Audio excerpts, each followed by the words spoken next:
I recently moved back to my hometown after 8 years away, and my sister locked my dog in a laundry room for 2 days without food or water, and now she wants me to babysit her baby.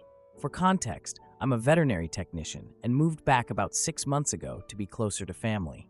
My sister Diane struggled with fertility issues for years, going through multiple rounds of expensive treatments that drained her and her husband's savings. She had her baby Emma about 7 months ago, and my family has been helping her since then. I get it. New babies need support, and after everything Diane went through to have Emma, everyone has been accommodating. I have a 4-year-old golden retriever named Bailey. He helped me through my divorce 3 years ago and my move back here. He is gentle and well-trained.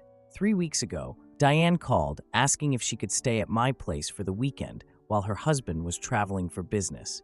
She said her house was being treated for pests and she needed help with Emma. I said yes without hesitation. I had to work a long shift that Saturday at the emergency vet clinic, so I left early in the morning after making sure Diane had everything she needed. When I got home after a 12-hour shift, I felt something was off. Usually Bailey greets me at the door, but the house was quiet. I called for Bailey and Diane, but only heard Emma crying from the guest bedroom. I checked on Diane and the baby first, and Diane was lying there scrolling through her phone while Emma fussed. When I asked where Bailey was, she mumbled something about him being somewhere in the house and went back to her phone. Feeling uneasy, I started searching room by room. After checking everywhere, I heard whimpering from my laundry room. The door was locked from the outside with a chair against it. When I opened it, Bailey stumbled out, dehydrated and in distress.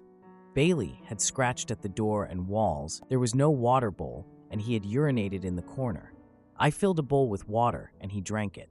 Diane said Bailey wouldn't stop staring at Emma and was making her fussy, so she put him somewhere he wouldn't bother them. When I said he had been locked in there for nearly 2 days without food or water, she shrugged and said, "It's just a dog, and Emma needed peace and quiet." Then she complained Bailey was making a mess and being dramatic while he was drinking water. I took Bailey to work for treatment. The bill was over $800, which I could barely afford after relocating. My colleagues were horrified when they saw Bailey was dehydrated and had broken several nails trying to escape.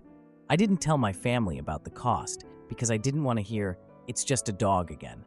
I asked Diane to leave that night. I couldn't look at her. I've been avoiding family gatherings since then because I don't think I can forgive her treatment of Bailey. He's still anxious and follows me everywhere, which hurts since he used to be confident and happy. 3 weeks later, Diane called asking if I could watch Emma 2 days a week so she can return to work. She acted like the incident never happened. When I reminded her, she said I was overreacting and that it wasn't that big a deal. I refused and hung up. My phone has been filled with texts from my mom saying I need to get over it and be supportive because Diane is struggling as a new mom and family comes first. I even got a message from my aunt saying I was being selfish for prioritizing a pet over my niece's well-being. I keep doubting myself because everyone makes me feel like I'm overreacting, but I remember what I saw when I opened that door. As someone who works with animals every day, I know this was neglect bordering on abuse, and I can't leave Emma with someone who would do that to an animal and show no remorse. Bailey is still recovering from the incident. He gets anxious whenever I leave him alone and flinches at sudden movements. The vet bills have hit my finances when I was trying to get established back home, but I'd spend every penny to make sure he's okay. I know family is supposed to come first, but I feel like there has to be a line somewhere. If Diane could do this to Bailey without a second thought, how can I trust her judgment on anything else? Am I wrong for refusing to watch Emma after what Diane did to my dog? I know I might sound cold-hearted to some people, but Bailey depends on me for everything, and I can't just pretend nothing happened. Now for the first update. I got so many responses to my post about my sister locking Bailey in the laundry room. Thank you for validating I wasn't overreacting when my family didn't understand. It's been a week, and things became more intense. After I refused to babysit Emma, Diane became angry. I got texts calling me selfish and someone who holds grudges over a dog. She said a real sister would understand, and I was acting like Bailey is a human child. I tried to ignore the texts, but my mom called the next morning with "family comes first, and babies are more important than pets." When I explained again that Diane locked my dog in a room for 2 days without food or water, she said Diane was overwhelmed with a new baby and didn't mean harm. I told her I work with animals and can't overlook abuse, even from family. She said I needed to get perspective and stop being so rigid. We ended the call unresolved. 3 days later, Diane came to my door with Emma and asked me to watch her while she went to a job interview. I refused. She argued that I owed her after our family helped me through my divorce. I thought about that, but then I looked at Bailey hiding under the table and refused to change my mind. The argument moved to my porch. Diane said my dog wasn't family. I told her to leave. She said I was choosing an animal over my own family and would regret it. After she left, Bailey remained upset. I stayed with him until he ate his dinner on a special diet from the vet. Then my mom sent a group text to our extended family saying I was having a breakdown and couldn't help with Emma. She asked for volunteers to babysit. She made it sound like I was overreacting instead of setting a boundary. Edit: a lot of people are asking if I've considered cutting contact with my family. It's complicated. I moved back to be closer to them, and I can't afford to leave again. Bailey's vet bills wiped out my savings, and I'm working extra shifts to make rent. I didn't respond to the group text, but I messaged my brother-in-law Jim, explaining what happened to Bailey. I sent vet records showing his treatment. Jim hasn't replied. I'm worried Diane will intercept the message or that he'll side with her. Bailey is improving physically, but still follows me everywhere. As a vet tech, I know recovery takes time after neglect. My family keeps framing this as choosing a dog over family. I'm doing this for respect and safety. I second guess under pressure, but I know I'm doing the right thing.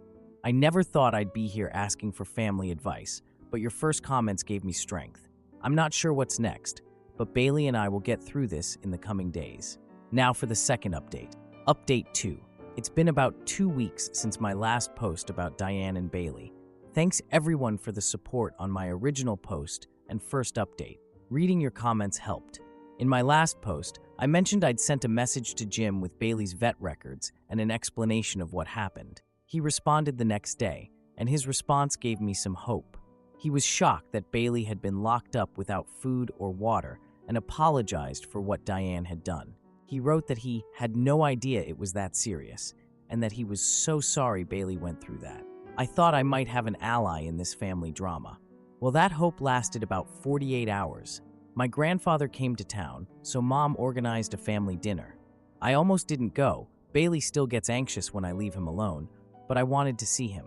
At dinner, most people avoided the topic. When I came back from the bathroom, I overheard Jim talking to my uncle in the hallway. He said I was exaggerating about the dog thing to avoid family responsibilities. He said, "You know how dramatic she can be, and that Bailey was just in there for a few hours, not days." I stood there frozen for a minute before returning to the dining room. So much for having an ally. Things have been tight financially. Between Bailey's emergency vet bills of over $800 and my relocation costs, my savings are gone. I've been picking up extra overnight and weekend shifts at the clinic to make rent. The clinic manager has been understanding about extra hours, and I'm grateful. Meanwhile, my mom keeps suggesting I hire a dog sitter so I can help with Emma instead. She misses that this isn't about convenience, but about Diane's cruelty and lack of remorse. Even if I could afford a sitter, I wouldn't leave Bailey with someone else when he's still healing. He follows me everywhere and gets anxious when I'm out of sight for more than a few minutes. Saturday was my dad's birthday at my parents' house. Mom promised me the dog incident wouldn't be mentioned, so I reluctantly agreed to go. I should have known better. When I walked into the backyard, Diane turned her back on me, and several relatives gave me cold looks. Apparently, my mom has been sharing her own version of events with the extended family. During dinner, Mom asked everyone to share something they were grateful for. When it was Diane's turn, she said, "I'm grateful for family who understand that being a mother is the most important job in the world, not playing with animals all day." Several relatives nodded, and I realized my mom had told a one-sided story to everyone. When it was my turn, I calmly stated, "I'm grateful for my veterinary training that helped me save Bailey's life after he was locked in a laundry room for 2 days without food or water, which constitutes animal cruelty under state law." The table went silent. Diane accused me of ruining yet another family gathering with my obsession over an incident that wasn't that serious. Dad tried to change the subject, but Diane said I had selfishly refused to help with Emma, forcing her to delay returning to work. I couldn't take it anymore. I described what Bailey endured: broken nails, severe dehydration, and his fear 3 weeks later. I asked the family if they would trust someone who did that to an animal to watch a baby. Then the argument broke out. Some relatives, mostly younger cousins and my aunt who has 3 rescue dogs, supported me, while others sided with Diane, saying that motherhood changes priorities and I was being unforgiving. My grandmother started crying, my dad looked like he wanted to disappear, and Diane stormed out with Emma, dragging Jim behind her. I left shortly after. When I got home, I sat on the floor with Bailey, wondering how my family could be so blind to what happened. Later that evening, I got a call from my cousin Sarah. She was at dinner and said what Diane did could qualify as animal cruelty in our state. She said if I wanted to file a report, she'd help me with that. I told her I'd think about it, but taking legal action against my sister would hurt the family. Then I got a call from Karen. She said she'd heard about our family drama and wanted to tell me that Diane had asked her to watch Emma, but had refused after seeing Diane handle the baby when she was frustrated. She said she saw Diane put Emma in her car seat roughly while the baby was crying. Another time, she heard Diane through an open window telling Emma to just shut up already when she wouldn't stop crying. Now I'm facing a dilemma. My concern has expanded beyond Bailey to include Emma's welfare, but I'm worried that reporting these concerns would destroy my family. Given how they've minimized what happened to Bailey, I doubt they'd take concerns about Emma seriously. They'd see it as me retaliating against Diane. Edit. People are asking about Bailey's current condition. He's physically recovered, the broken nails have grown back, and he's eating normally. But emotionally, he isn't the same. He used to be friendly and confident, but now he's timid around new people and gets anxious when I'm not in the room. I'm working with him every day, using techniques from our behaviorist at the clinic, but healing takes time. And I've changed my locks since the incident, so Diane can't get into my house even if she has an old key. I feel stuck between protecting Emma and preserving my family. Sarah says I should document everything, including Karen's observations, in case things escalate. I'm also worried about Bailey. He's starting to recover from his trauma, and I don't want to put him in any situation where he might see Diane again. I never thought I'd be choosing between my niece's safety and keeping peace in my family.